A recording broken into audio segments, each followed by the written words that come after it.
맞아. 아.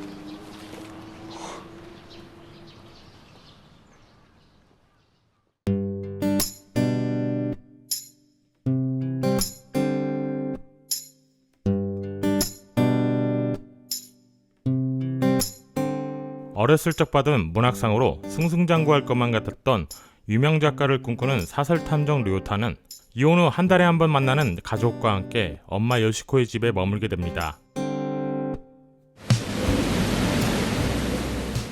하지만 갑자기 찾아온 악천후 때문에 오랜만에 가족과 함께 계획이 없던 하룻밤을 보내게 되면서 벌어지는 이야기를 다루고 있습니다.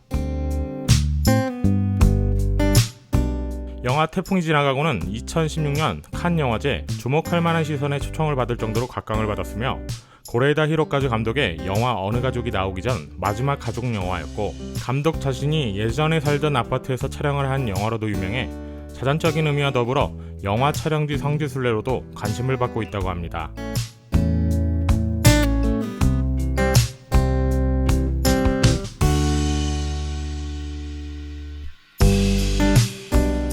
이곳은 도쿄도 기요세시에 위치한 기요세역이고 북쪽 출구 쪽에서 영화 촬영이 진행됐습니다.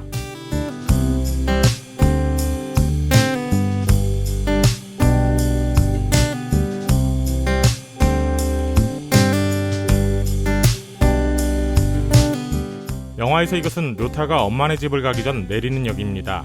먼저 승강장부터 가보면 삼식 승강장이라 그런지 쉽게 영화 속 모습을 볼 수 있었고, 영화 촬영 때는 그늘막이 없는 모습인데 지금은 그늘막이 있었습니다.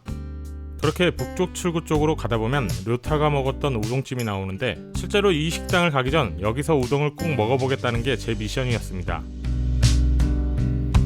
이때가 점심 따라 타이밍이 맞아서 여기서 점심을 먹었고, 제가 먹었던 건 가지튀김 냉소바였습니다. 솔직히 허겁지겁 먹었던 기억밖에 없어 맛은 어떤지 기억이 잘 안 나지만 안에 성인 남자 3-4명 정도 서서 먹을 수 있는 공간이었고, 저 말고도 식사를 하시는 분들이 있었습니다. 우동집에서 나와서 왼쪽으로 내려가면 바로 북쪽 출구가 보이는데, 이것이 영화에서 자주 나오는 장소입니다. 영화에서처럼 비가 엄청 오고 날씨가 좋아진 후 간 거라 영화 속에 들어온 것 마냥 기분이 좋았습니다. 기요세역은 신주쿠역에서 출발 시 대략 전철로 45분 정도 걸립니다.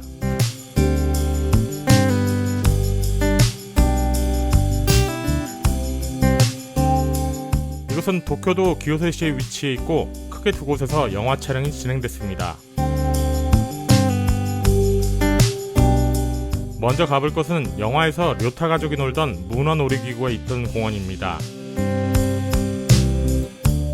촬영지 여행을 가기 전에도 알았지만 공원에는 문어 놀이기구가 없어진 상태였고, 동네가 거의 변한 게 없어 주변의 모습을 보는 것만으로도 만족했습니다. 자세히 보니 촬영 당시에도 문어 놀이기구는 철거하려고 준비 중이 아니었을까 예상해봅니다. 문어 놀이기구를 뒤로하고 건너편으로 1분만 걸어가면 영화 타이틀이 나올 때 료타가 걷던 길이 나옵니다. 개봉 후 3년 뒤 가본 촬영지지만 변하지 않은 모습에 기분이 좋았고, 흥미로운 건 실제로 이곳과 엄마가 사는 아파트와는 거리가 있지만 비슷한 아파트 외부 모습에 이곳을 촬영지로 고르지 않았을까 싶습니다. 영화를 보면서 료타가 걷던 길을 나중에 아들 신고와 같이 걷게 되는데, 부자지간에 같은 길을 걷는 모습에서도 감독의 연출적인 의도가 내포되어 있지 않을까 생각이 듭니다.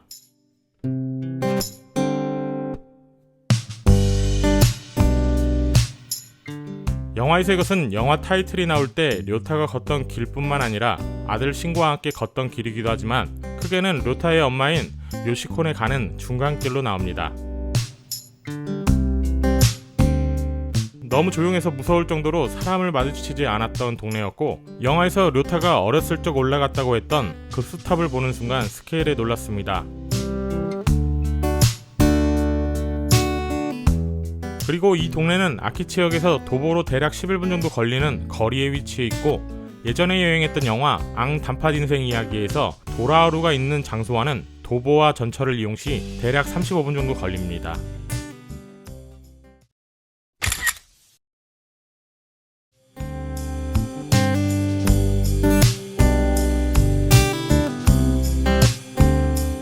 이것은 도쿄도 기요세시 이초무에 위치한 아파트 단지고 단지 번호 2-4-1이 바로 엄마가 사는 집으로 나온 아파트 단지입니다. 영화에서 이것은 제일 많이 등장하는 메인 촬영지고 료타의 엄마가 사는 아파트입니다.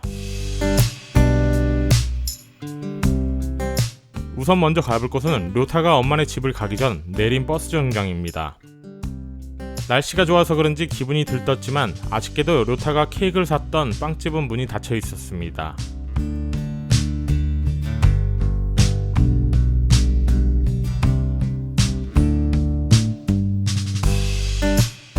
그렇게 사거리에서 단지 내로 들어가 좀만 걸어가면 어렸을 적 친구 나치미를 만나는 장소가 나옵니다.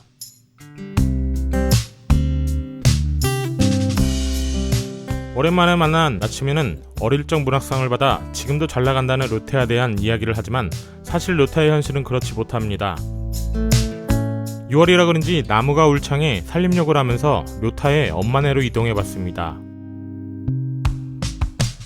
친구 나츠미를 만난 곳에서 좀만 걷다 보면 엄마 요시코가 사는 241 단지에 다다르지만 초행길이면 단지가 다 비슷해 보여서 길을 헤맬 수 있으니 참고하시길 바랍니다.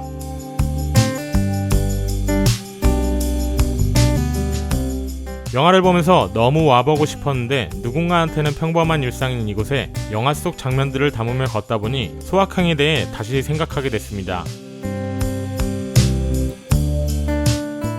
왠지 저곳에서 키키키린 배우가 손을 흔들고 있을 것만 같은 느낌이 들었고 날씨가 화창해서 그런지 태풍이 지나가고 해 후반부 장면과 비슷하게 매미 소리와 새소리 그리고 바람 소리가 영화 속에 들어와 있다는 착각에 사로잡히게 돼 뭔지 모르게 행복했습니다.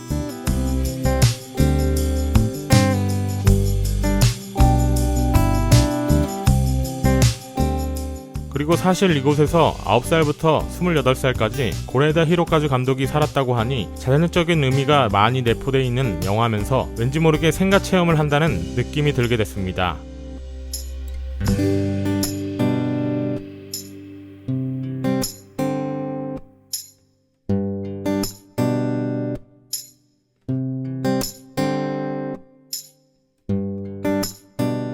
잠시 버스가 지나가는 장면을 찍었던 곳은 243 단지 건너편 주차장에서 촬영이 됐습니다. 앞서 소개해드린 문어 놀이기구가 있는 곳과 료타의 엄마가 사는 아파트는 도보와 전철을 이용 시 40분 정도, 차로는 10분 정도 걸리는 거리에 위치해 있습니다. 마지막으로 누나의 직장으로 나온 신쇼는 2019년 6월에 폐업했다고 합니다.